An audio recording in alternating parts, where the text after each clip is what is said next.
Vocês estão felizes? Mais uma vez, vocês estão felizes? Amém. Queridos, abram comigo em Josué, no capítulo 1, do versículo 1 ao 9. Josué, capítulo 1, do versículo 1 ao 9.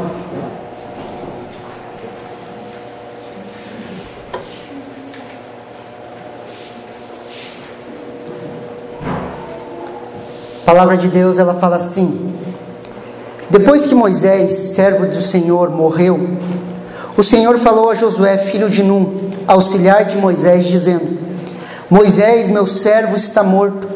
Prepare-se agora e passe esse Jordão, você e todo esse povo, e entre na terra que eu vou dar aos filhos de Israel. Todo lugar em que pisarem as plantas dos vossos pés, darei a vocês, como prometi a Moisés. O território de vocês irá desde o deserto do Líbano até o grande rio, o rio Eufrates, estendendo-se através de toda a terra dos heteus e até o grande mar, na direção poente do sol. Ninguém poderá resistir a vocês todos os dias das suas vidas. Assim como estive com Moisés, estarei com você. Não o deixarei, nem o abandonarei. Seja forte e corajoso, porque você fará esse povo herdar a terra que sob juramento prometi dar aos pais deles. Tão somente seja forte e muito corajoso, que você tenha o cuidado de fazer segundo toda a lei que o meu servo Moisés lhe ordenou. Não se desvie dela, nem para a direita, nem para a esquerda, para que seja bem sucedido por onde você andar. Não cesse de falar do livro dessa lei, pelo contrário, medite nele dia e noite, para que você tenha cuidado de fazer segundo tudo o que nele está escrito. Então prosperarás e será bem sucedido. Não foi isso que eu ordenei? Seja forte e corajoso, não tenha medo, não fique assustado, porque o Senhor, o seu Deus, estará com você por onde você andar. Amém, queridos? Essa é a palavra de Deus, queridos. Queridos, Josué está diante de um grande desafio.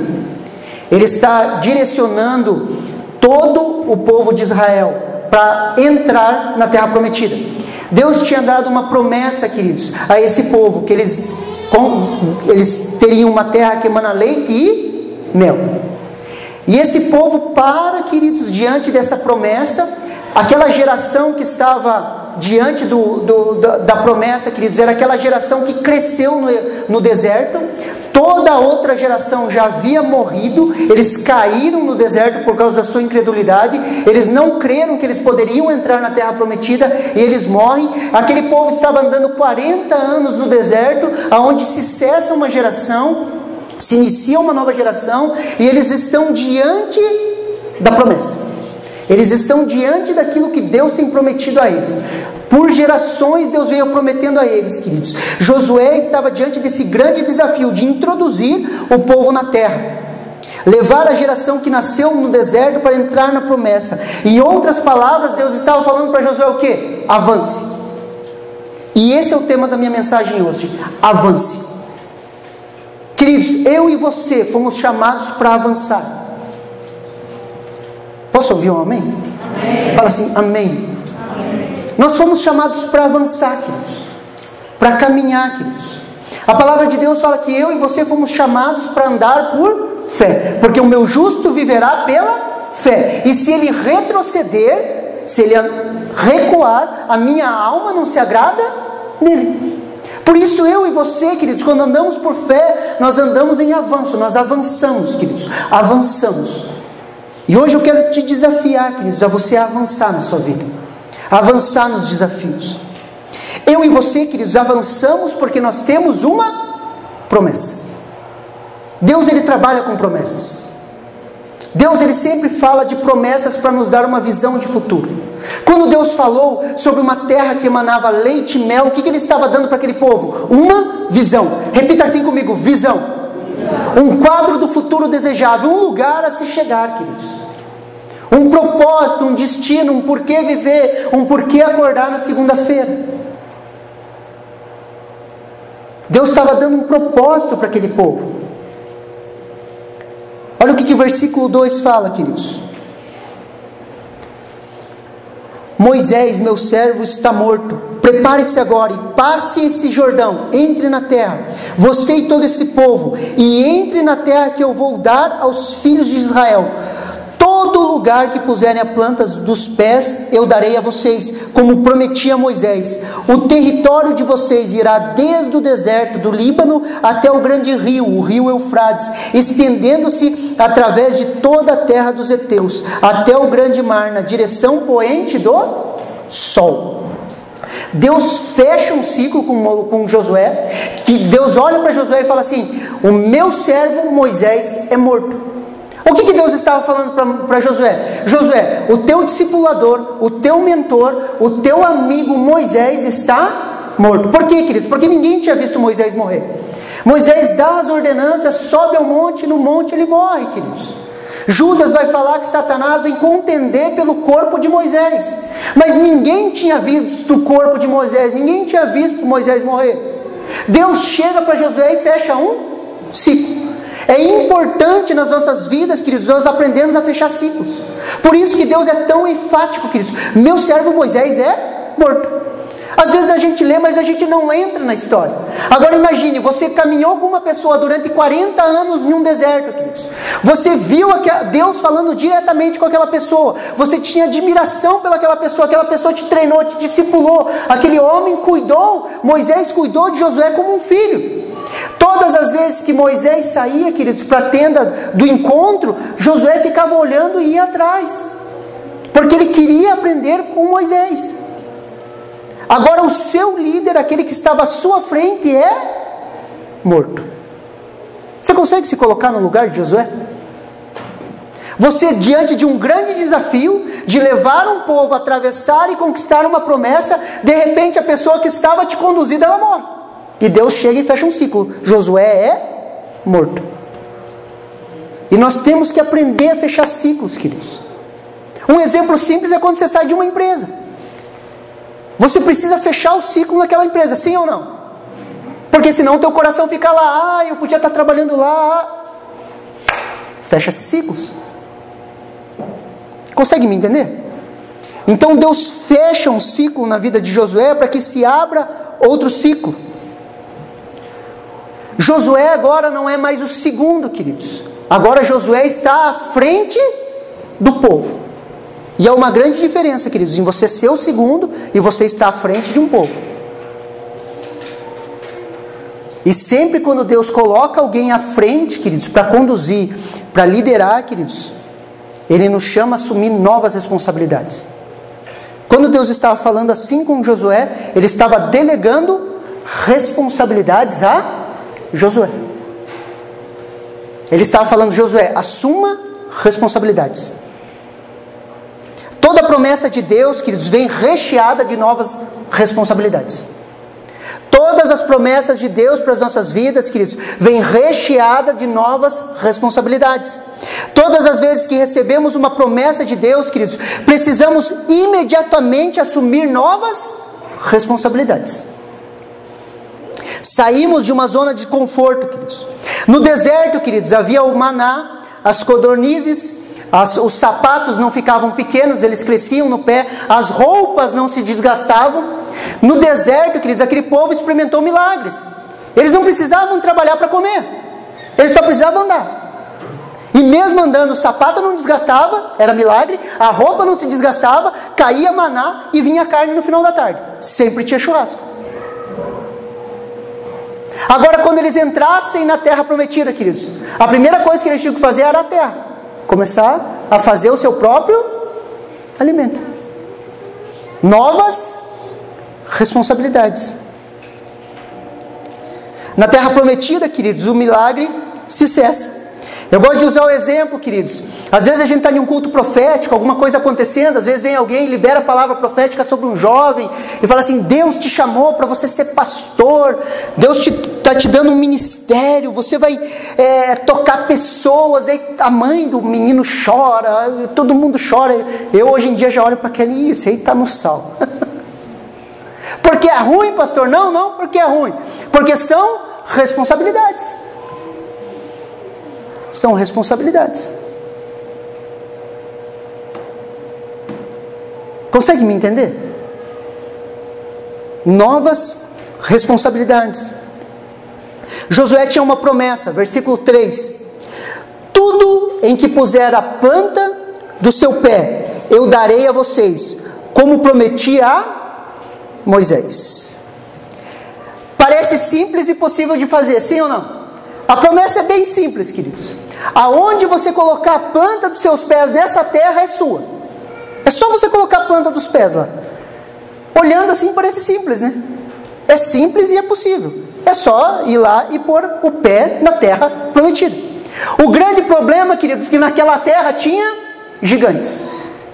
O grande problema é que haviam habitantes naquela terra.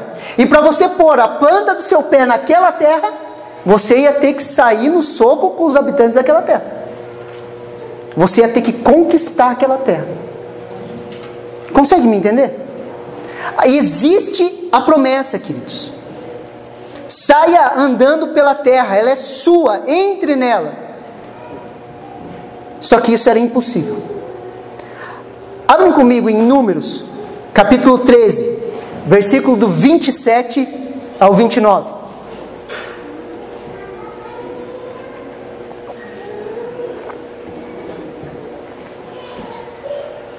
Números 13, do 27 ao 29. Aqui Moisés tinha enviado os espias para espiarem a terra, 12 príncipes, um de cada tribo. Eles foram, espiaram a terra, depois eles voltam, e esse é o relato que eles trazem. 10 espias relatam dessa forma. Relataram a Moisés e disseram: fomos à terra a qual você nos enviou. De fato, é uma terra onde mana leite e mel. Estes são os frutos dela. Mas o povo que habita nessa terra é poderoso, e as cidades são muito grandes e fortificadas. Também vimos ali os filhos de Anak. Os amalequitas habitam na terra do Neguebe. Os heteus, os jebuseus e os amorreus habitam nas montanhas. Os cananeus habitam perto do mar e na beira do Jordão. A terra era boa, sim ou não? Sim, a terra era boa, queridos. Mas havia nela gigantes, homens de guerra. Queridos, toda a promessa de Deus, queridos, ela vai exigir esforço nosso. Toda a promessa de Deus, eu e você conquistamos ela. Existiam gigantes? Existiam. A promessa era o quê? Coloque a planta do seu pé naquele lugar que é seu, mas vença primeiro os gigantes. Todas as palavras e promessas de Deus para a vida de cada um de nós aqui, queridos, elas vão gerar desafios. E quero falar uma coisa para você, queridos. Toda a promessa de Deus para as nossas vidas, elas são impossíveis. Preste atenção aqui. Toda a promessa de Deus para as nossas vidas, naturalmente elas são impossíveis para mim e para você. São impossíveis, queridos. São impossíveis. Entenda, tudo que Deus faz em você e através de você é impossível no modo natural. Por isso que eu e você precisamos ligar um modo sobrenatural. Nós não andamos, queridos, por vista, nós andamos por fé. Pensa comigo. Um povo que andou 40 anos num deserto, queridos. Um povo que não era treinado na arte militar. Um povo que não era um povo de guerra, queridos. Eles param diante de cidades fortificadas. Você acha que seria possível esse povo ganhar? De forma natural, não. Só que a primeira cidade que eles entram, qual que foi? Jericó. Jericó com as suas muralhas. Impossível de serem penetradas. O que Deus fala? Eu quero que vocês deem uma volta todo dia E no último dia vocês vão dar 7 voltas, depois vocês vão dar um grito e essas muralhas vão cair. Deus mandou fazer o quê? Dar as voltas em silêncio. Vocês murmuraram o deserto inteiro, agora vocês calam a boca e rodam em volta dessa cidade. Na 13ª volta, vocês gritam.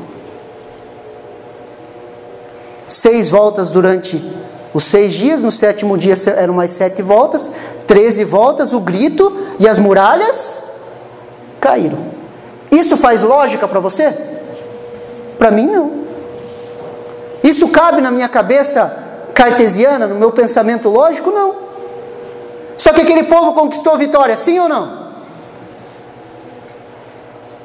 Às vezes Deus vai pedir para você fazer algumas coisas que são meio estranhas, às vezes.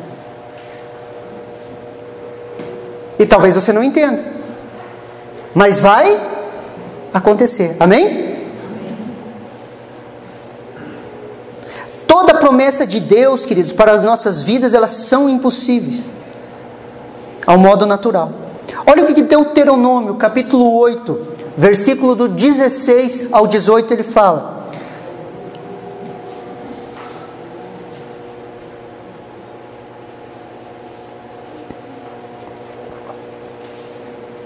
Isso devia estar gravado no coração de cada crente, cada pessoa que nasceu de novo.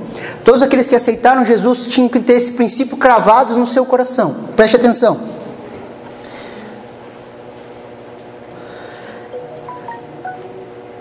Que no deserto o sustentei com maná, que os pais de vocês não conheciam, para humilhar vocês e para pôr vocês à prova, e afinal lhes fazer bem.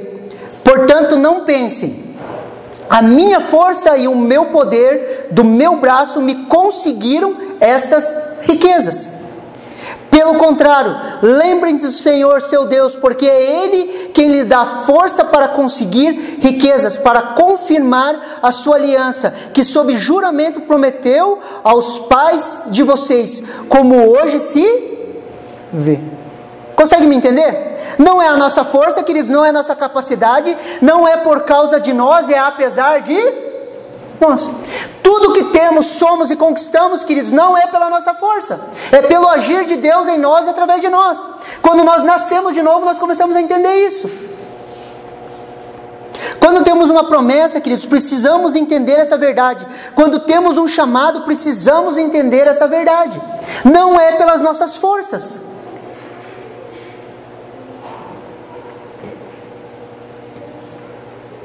Por isso que pisar as plantas dos pés na terra prometida era necessário fé.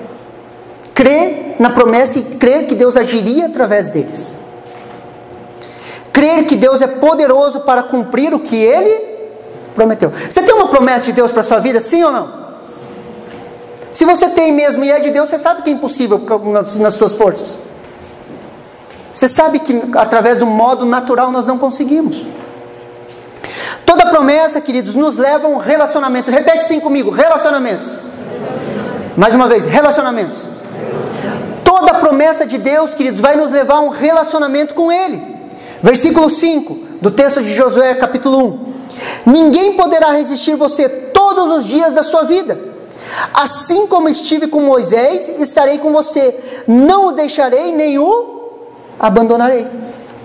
A promessa de Deus, queridos, era impossível para Josué, assim como é impossível para mim e para você. Essa promessa só se cumpre porque Deus está conosco. Mais uma vez, as promessas de Deus só se cumprem na nossa vida porque Deus está conosco. Ou você acha que é a força do teu trabalho que tem trazido sustento para sua casa?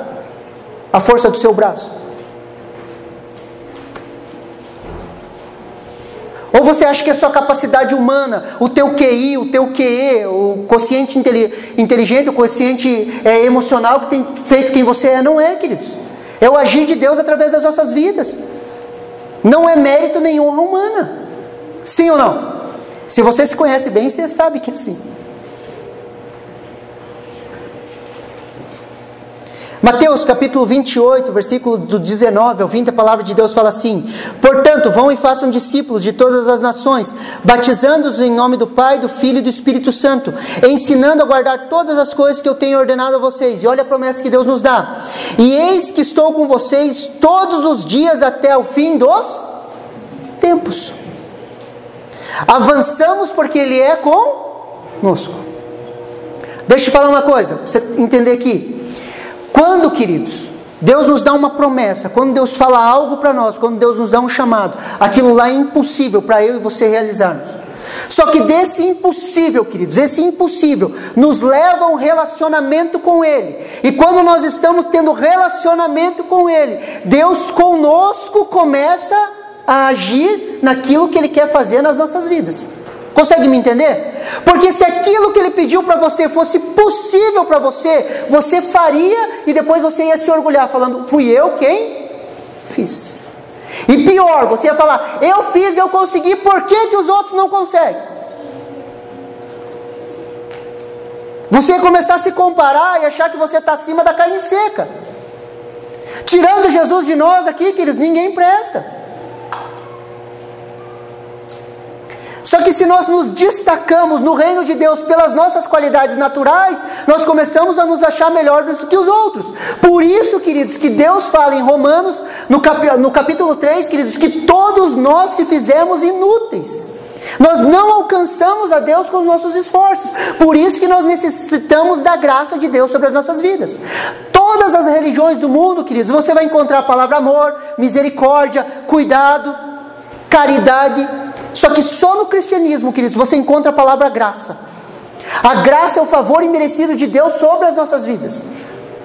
A graça é uma pessoa, queridos, que se chama Jesus Cristo. E é pela graça que nós temos comunhão com Ele. E é pela graça de Deus que nós nos movemos. E é através da graça de Deus que nós trabalhamos. Por isso que não há orgulho humano no meio do reino de Deus. Não é o tanto que você ora, não é o tanto que você jejua, mas sim aquilo que Jesus fez na cruz. Não que a oração e o jejum não sejam importantes, mas quando nós tentamos fazer o jejum e a oração para acrescentar algo que Jesus já fez, ela se torna obra morta. Nós oramos e jejuamos pelo que Ele fez, não para a gente ter uns pontos a mais diante de Deus. Ah, Deus, hoje eu orei bastante, jejuei bastante, agora o Senhor faz o que eu quero que você faça. Quantos já caíram nessa? Fala a verdade aí, crente. Sim ou não? Ou você nunca olhou para o outro e falou assim: eu sou mais espiritual que ele? Sim ou não? Não somos, queridos.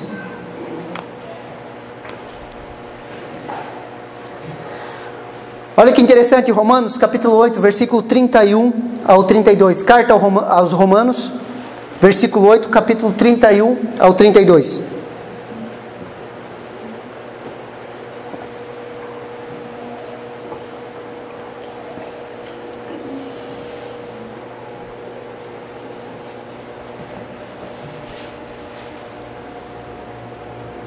Romanos 8, capítulo 31 e 32, a palavra de Deus fala assim: que diremos então à vista dessas coisas? Se Deus é por nós, quem será contra?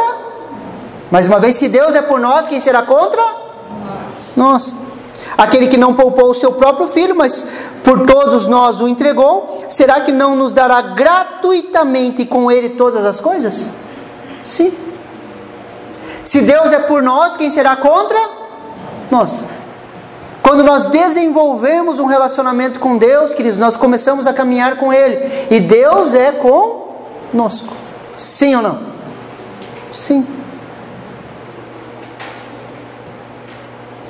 Versículo 6 do texto de Josué, do capítulo 1.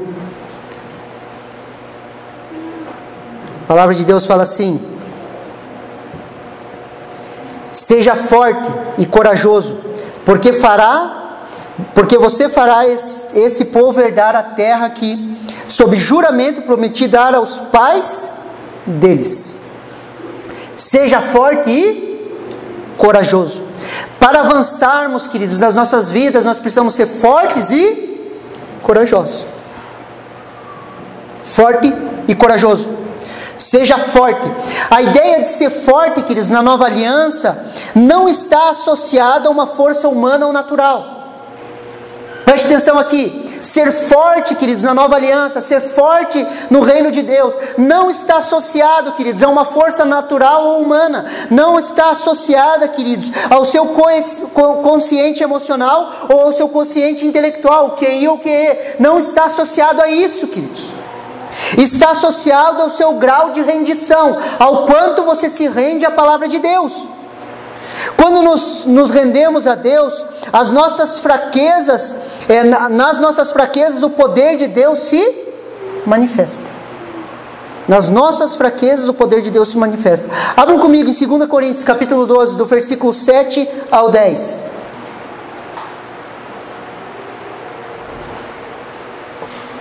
2 Coríntios capítulo 12, versículo do 7 ao 10.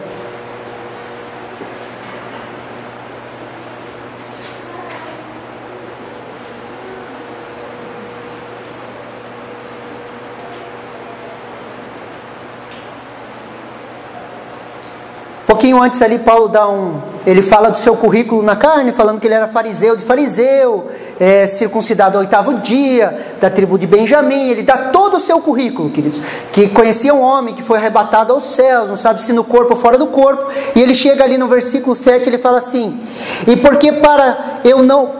que eu não ficasse orgulhoso com a grandeza das revelações, foi-me posto um espinho na carne, um mensageiro de Satanás, para me esbofetear, a fim de que eu não me exaltasse. 3 vezes pedi ao Senhor para que afastasse de mim. Então ele me disse: a minha graça é o que basta para você, porque o poder se aperfeiçoa na fraqueza. De boa vontade, pois, mas me gloriarei nas fraquezas, para que sobre mim repouse o poder de Cristo. Por isso, sinto prazer nas fraquezas, nos insultos, nas privações, nas perseguições, na angústia por amor de Cristo. Porque quando sou fraco, então eu sou forte. O reino de Deus é um reino de ponta cabeça, queridos. Quando nós nos tornamos fracos, nós somos fortes. No meio de privações, das perseguições, das angústias por amor de Cristo, queridos, enxergamos as nossas fraquezas. E quando somos fracos, então Cristo nos torna fortes.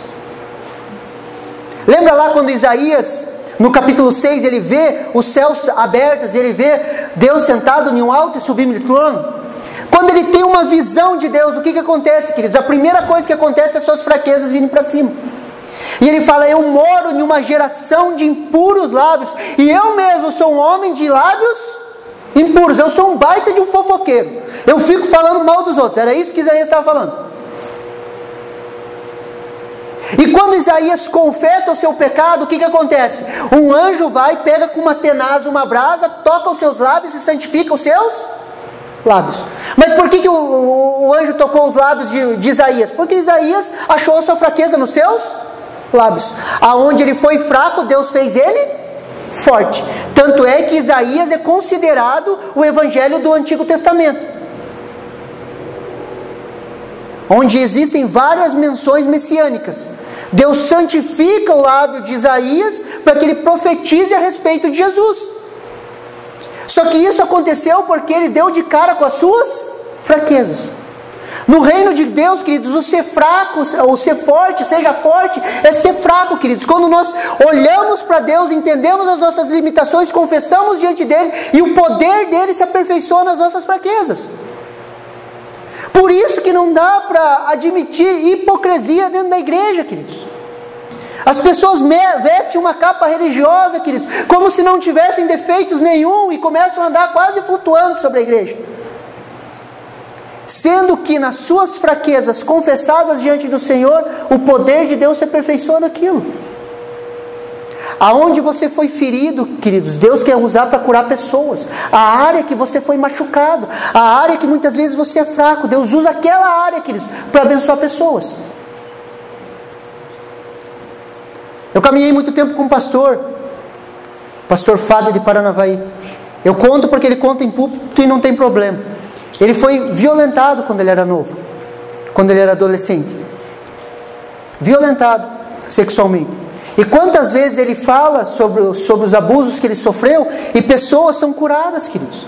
Pessoas chegam e falam: nunca contei isso para ninguém, mas isso aconteceu também comigo. E ele pode orar, ele pode ministrar, e pessoas são curadas nas suas emoções. Por quê? Porque eles escondem, é a vergonha. Consegue entender? Na fraqueza, quando é exposta, querido, gera cura. No ser fraco, nós somos fortes. Consegue me entender?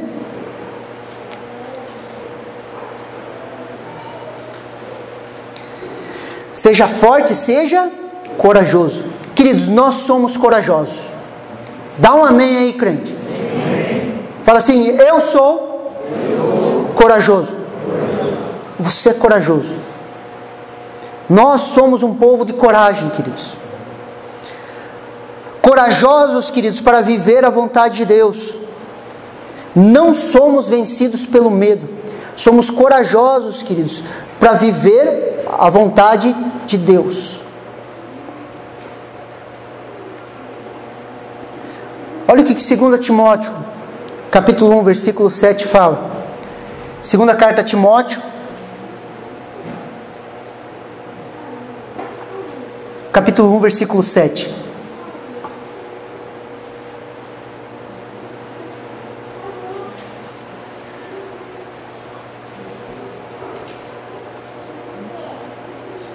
Porque Deus não nos deu espírito de covardia, mas de poder, de amor e de moderação. Mais uma vez. Porque Deus não nos deu espírito de covardia, mas de poder, amor e moderação. Queridos, o espírito que habita em nós, queridos, é um espírito de poder, amor e moderação.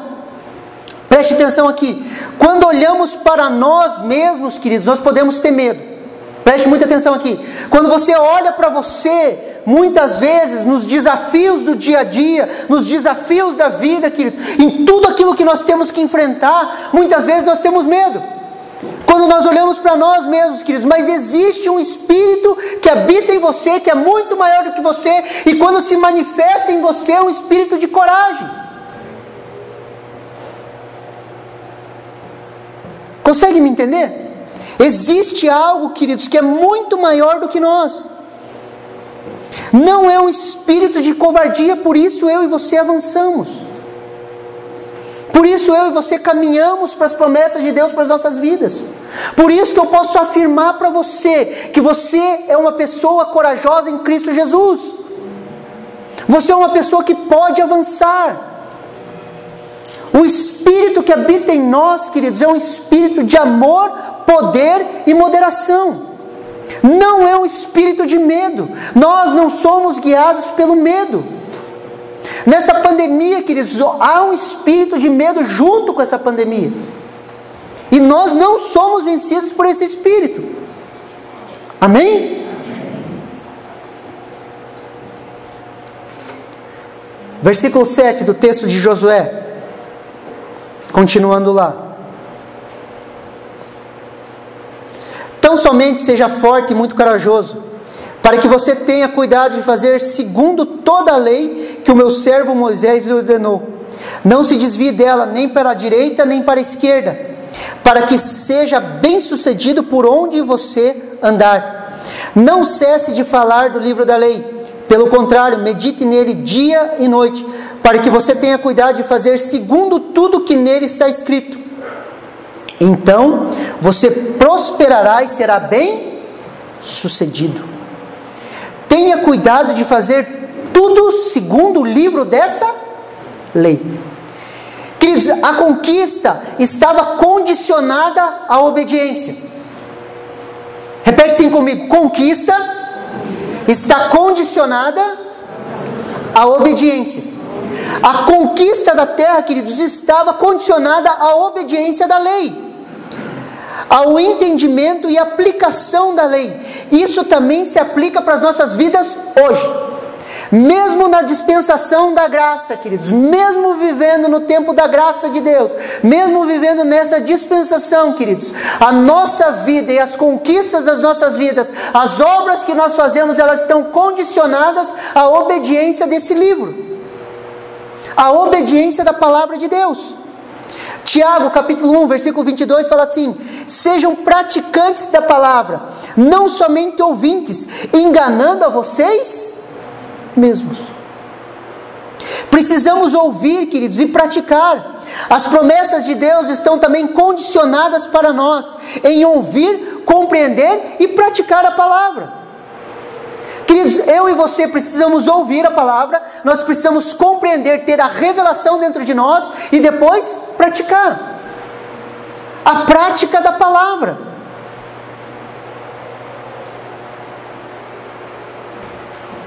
Quando a palavra de Deus fala assim: não mintam mais uns para os outros, antes falem a verdade para o seu próximo. Há alguma dificuldade de interpretação? Não. Nem para os filhos, nem para as crianças. Não mintam. Não mintam. Eu ouço, eu compreendo e eu pratico.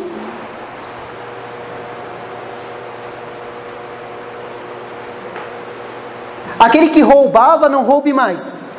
Antes faça o que é bom com as mãos, para ter com que ajudar o seu próximo. Não é para você trabalhar para você, é para você trabalhar para ajudar o seu próximo. Consegue me entender?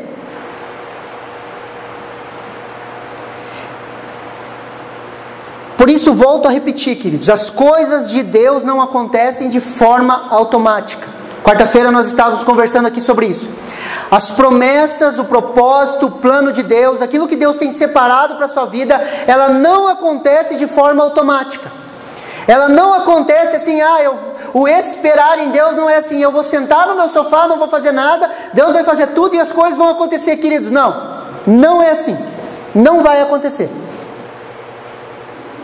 As promessas e os planos e os propósitos de Deus para mim e para a sua vida, as conquistas que nós vamos ter em Deus, queridos, elas não acontecem de forma automática. Deus tinha dado a promessa para aquele povo, a terra estava lá, era boa, era agradável, era deles, queridos. Deus tinha dado, Deus tinha falado, essa terra é de vocês. Depois Deus falou o quê? Conquiste. Expulsem os habitantes da terra, que é a terra de vocês. Deus vai restaurar o teu casamento. Amém, aleluia, vai acontecer. O Espírito Santo vai vir sobre aquela mulher que o Senhor me deu, que parece uma bruxa. O Espírito Santo vai tomar ela. Já estou até vendo. E ela vai se tornar uma santa mulher de Deus. Nunca mais vai reclamar para lavar louça, nunca mais vai pedir ajuda para varrer a casa. Aquela mulher que tu me desse, não é assim, queridos.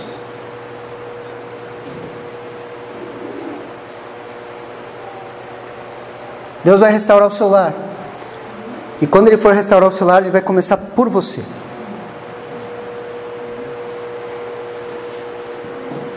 Ele vai trabalhar em você. Toda promessa de restauração de família não começa no outro, começa em mim. Consegue me entender? Toda promessa de restauração, queridos, de família, Deus sempre vai estar trabalhando em mim.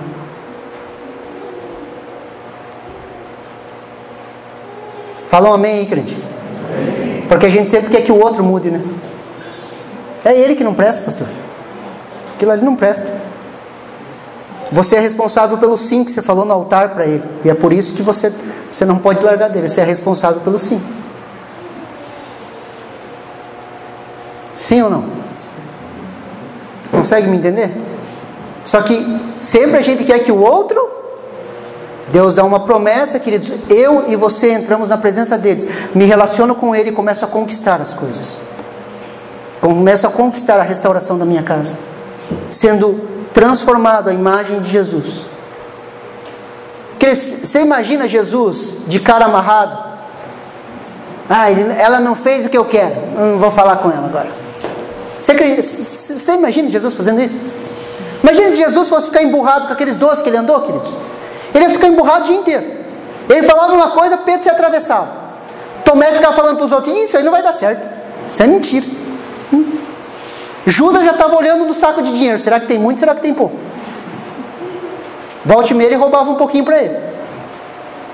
Jesus andou com 12 caras assim, bicho. Se ele ficasse reclamando, imagine. Você imagina Jesus emburrado? Então por que você fica emburrado com a sua esposa?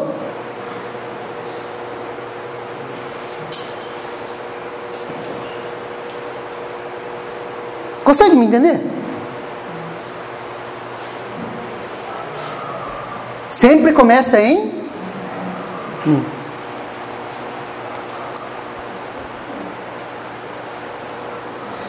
Versículo 8 do texto de Josué, do capítulo 1. Não cesse de falar do livro da lei, pelo contrário, medite nele dia e noite, para que você tenha cuidado de fazer segundo tudo que nele está escrito. Então você prosperará e será bem sucedido. Não cesse de falar, queridos.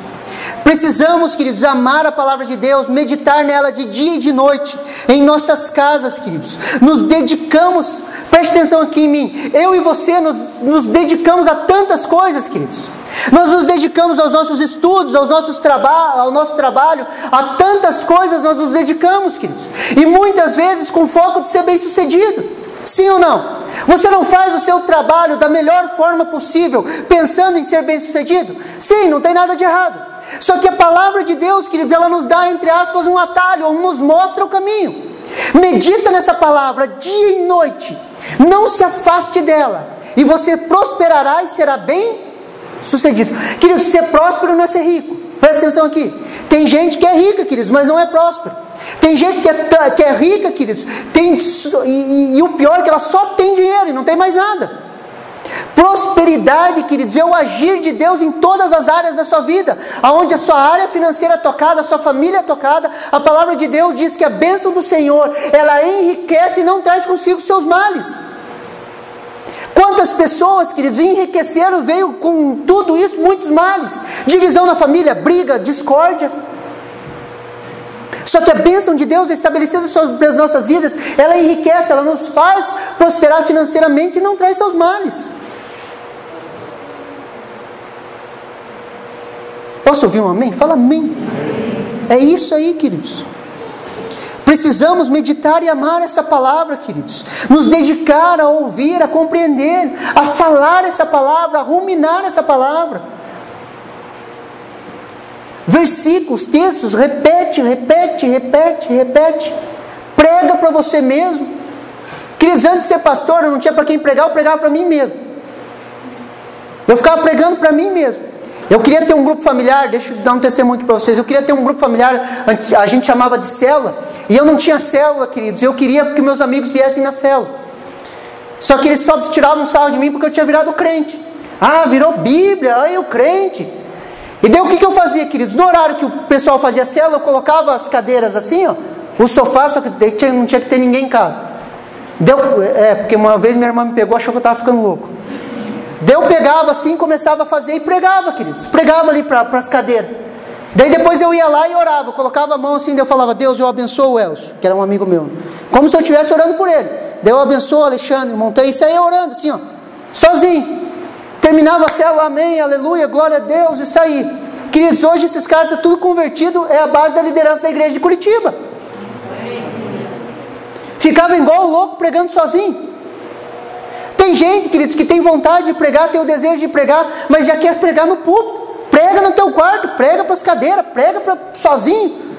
Tem milho, sabe quando tem plantação de milho? Pega um banco e fica olhando para esses milho, cada milho desse aqui é uma cabeça. Vou começar a pregar para a minha multidão. Começa a pregar. Ah, pastor, isso aí é loucura. Ah tá, rodar em volta de uma cidade e depois gritar igual um louco não é loucura. E deu a muralha cai e você invade e não acharam as muralhas até hoje. Jesus, quando foi curar o cara, falou assim, mostra a língua aí. Ele mostrou assim. Não foi assim que ele curou? Ele cuspiu no chão, não cuspiu?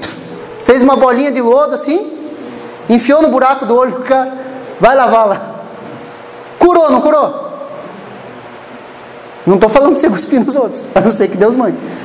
Mas aí vai da tua coragem, né? Se Deus falou e você tem o discernimento que Ele falou, você vai lá e gospe, mas vai ser cuspir nos outros. Mas você consegue entender que não é lógico? Eu ficava pregando para esses caras, eu ficava pregando para as cadeiras. A Kelly fala aí, você tá com problema? Às vezes eu estou falando sozinho. Hoje mesmo eu estava lá dirigindo, eu falando, vai dar certo, vai. Ela falou, está em crise aí? Está ministrando para você mesmo? Uma vez eu estava tão assim, desesperado, foi essa vez que minha irmã me pegou. Estava tão assim, eu peguei óleo de unção, queridos, enchi minha mão, fechei a porta do meu quarto. Minha cabeça não parece Fantástico Mundo de Bob, queridos, não para de... Fica sempre matutando as coisas, parecia assim que eu estava ficando doido. Eu peguei óleo de unção, enchi na minha mão, fechei a porta do quarto, botei a mão na minha cabeça e comecei a orar. Orar. Orando por mim mesmo, como se eu estivesse orando pelo outro, igual um louco mesmo. E minha irmã abre a porta do quarto, ela olha assim, ela fala assim, meu Deus, que espiado. Ele fechou a porta e saiu. Depois saiu falar para meus amigos, acho que ele está ficando louco. Ore, queridos, medite, repita a palavra, fale a palavra. Se você se conhece bem, você sabe que você é um cabeça dura. Você sabe que você é teimoso. Você sabe que você não ouviu, não se escandalize, mas eu acho que a maioria não ouviu Raul Seixas. Eu prefiro ser uma metamorfose ambulante do que viver a minha velha opinião formada sobre tudo. E às vezes a gente prefere ter aquela velha opinião formada e travado naquilo, e não muda, e Deus fala, transformai-vos pela renovação da vossa mente, para que vocês experimentem qual é boa, perfeita e agradável vontade de Deus. Para experimentar a boa, perfeita e agradável vontade de Deus, nós precisamos renovar nossa mente. E isso é uma disciplina constante, queridos, nunca vai acabar. Qual que foi o último pensamento que você mudou nessa cachola sua aí? Qual que foi a última opinião formada que você tinha com relação à igreja, com relação a Deus, com relação às pessoas que você mudou? Nós precisamos mudar isso constantemente, queridos, porque a revelação vai sendo moldados à imagem de Jesus. Ou você está igualzinho a Jesus já? Glória!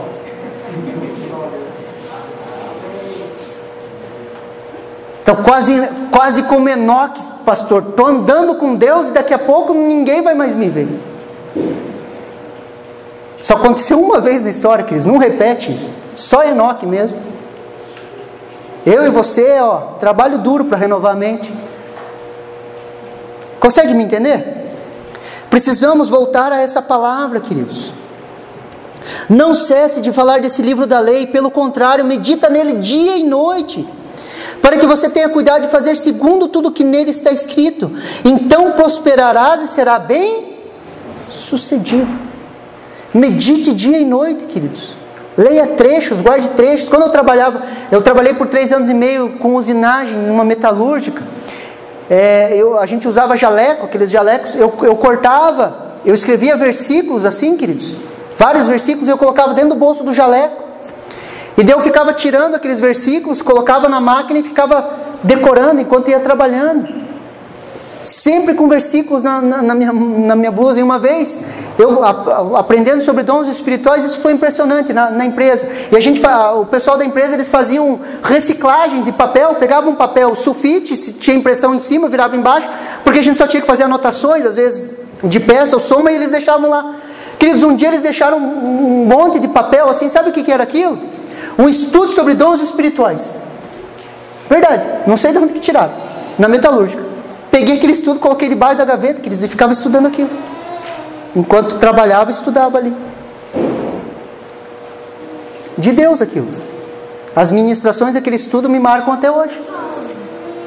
Dia e noite, onde tiver oportunidade, tire tempo, leia, medite na palavra, fale da palavra, queridos. Olha o que Salmo capítulo 1, do versículo 1 ao 3, ele fala: bem-aventurado aquele que não anda no conselho dos ímpios, não se detém no caminho dos pecadores, nem se assenta na roda dos escarnecedores. Pelo contrário, seu prazer está na lei do Senhor, e na sua lei medita de dia e de noite. E ele é como a árvore plantada junto a correntes de água, que no devido tempo dá seu fruto, e cuja folhagem não murcha, e tudo que ele faz será bem sucedido. Este é você, queridos. Essa é a possibilidade de você ser. Estamos diante da terra prometida. Eu quero te desafiar, avance. Avance, caminhe.